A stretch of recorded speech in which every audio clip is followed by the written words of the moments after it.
일주일에 25시간씩만 일하며 평균적으로 연봉 1억 이상 버는 직업이 있는데 알고 계신가요? 지금부터 소개해드릴게요.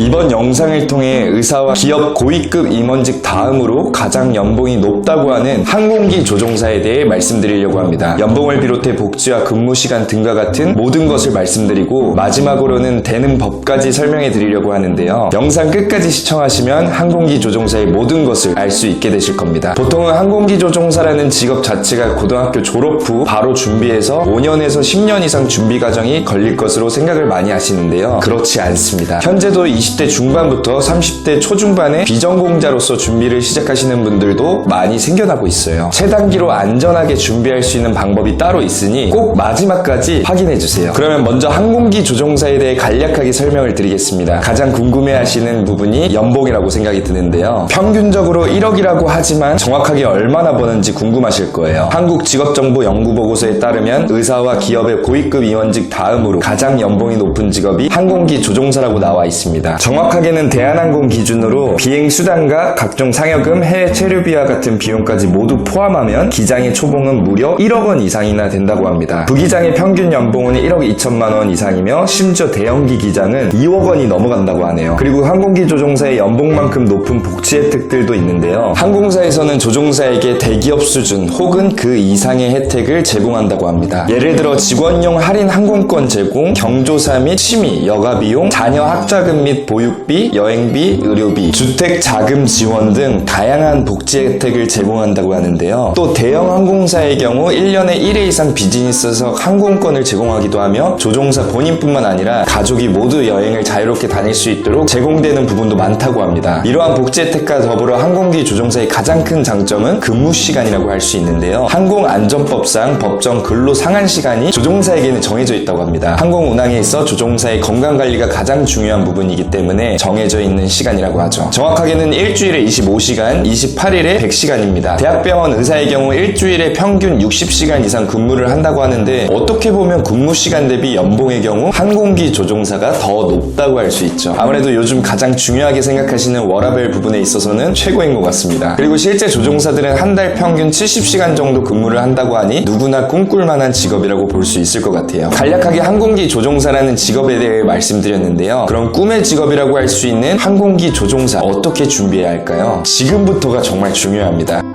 항공기 조종사로서 일을 하기 위해서는 자격증 취득과 비행시간이 필요합니다. 자격증 취득과 비행시간을 채우는 방법은 크게 4가지가 있어요. 첫 번째는 공군사관학교 졸업 후 조종장교로서 초, 중, 고등 비행훈련을 모두 수료하게 되면 공군 전투기나 수송기 조종사가 될 수 있습니다. 참고로 모든 비행훈련 수료율은 반 정도밖에 안 된다고 하고 설령 공군 조종사가 된다고 하여도 15년은 의무 복무 기간을 거쳐야 해서 다소 어렵고 긴 기간이 될 수 있어요. 두 번째 방법은 국내 항공운항학과를 진학하는 것인데요. 1, 2학년 때는 지상학술 교육을 받게 되고 3, 4학년 때는 비행 실습 교육을 받게 됩니다. 국내 대학을 해당 학과로 졸업하게 되면 커리큘럼상 자가용, 사업용 단발 자격을 취득할 수 있지만 비행 시간도 못 채우기도 하고 해당 자격만으로는 항공사에 취업할 수는 없어요. 항공사에 취업을 위해 추가로 자격증 취득을 해야 하고 부족한 비행 시간 또한 채워야 합니다. 그렇기 때문에 대부분 국내 항공운항학과를 졸업 후 직접 비행교육기관을 찾아서 추가적으로 자격증 취득을 하며 비행교관 자격 취득을 위해 별도로 비행학교에 입학을 해야 합니다. 비행학교에서는 기간이 1, 2년이지만 비행시간 또한 채워야 하므로 국내 대학 졸업과 비행학교 수료 그리고 비행시간까지 생각하면 꽤 긴 과정이 되겠죠. 그러다 보니 생각보다 긴 기간과 학비에 있어 중도 포기하는 경우도 많이 있다고 합니다. 세 번째 방법은 미국 항공대로 국내와 동일하게 항공운항학과로 진학하는 것인데요. 동일하게 1학년에서 4학년 과정을 겪고 마찬가지로 비행학교 진학하여 비행교관 과정을 교육을 받고 자격증을 취득하게 됩니다. 국내 학생들은 F1 비자로 교육을 받기 때문에 교관을 하면서 비행시간을 채워서 귀국 후 FAA 조종사 면장을 한국 면장으로 전환하면 국내 항공사로 취업을 할 수 있다고 합니다. 국내에서 항공운항학과로 진학해 진행되는 과정보다는 덜 복잡해 보이지만 기간적인 부분은 동일하다고 볼 수 있죠. 다만 비싼 학비와 함께 6년 이상의 훈련기간, 타지에서의 생활비 생활비 등을 생각해보면 이 방법은 비용적인 부분이 어마어마하죠. 마지막으로는 아예 항공대 진학 대신에 비행학교로 진학하는 것인데요. 조종사의 훈련에 집중하는 것을 목적으로 만들어진 기간이기 때문에 보통 1년에서 1년 반이면 항공사 취업 조건을 갖출 수 있는 자격증 취득이 가능한데요. 비전공자분들에게는 가장 기간적인 부분과 비용적인 부분을 줄이며 준비할 수 있는 방법입니다. 요즘은 고등학교 졸업 후 바로 진학을 하는 경우도 많지만 다른 전공으로 대학교를 졸업 후 비행 훈련 기간, 비행학교 진학을 바로 준비하기도 하죠. 다만 마지막 방법으로 준비하시는 경우 주의해야 할 점이 한 가지 있습니다. 비자입니다. M1 비자로 외국인 학생을 교육하는 기간이 많은 편인데 문제는 이 M1 비자는 합법적으로 취업을 할 수 없습니다. 비행 시간을 채울 때는 교관 자격으로 취업을 해서 일도 하고 비행 시간도 채우는 게 가장 이상적인 방법인데 비자 때문에 취업을 못할 수 있어요. 일도 못하고 비행 시간만 기다리면서 생활비만 들어가는 유학생활이 될 수 있죠. 특히나 불법으로 취업해서 비행 시간을 채우게 되면 나중에 불이익을 받는 경우도 종종 생긴다고 합니다. 결론적으로 비행학교를 진학을 하실 때에는 꼭 F1 비자를 발급해주는 교육 훈련 기간으로 진학을 해야 된다는 점이죠.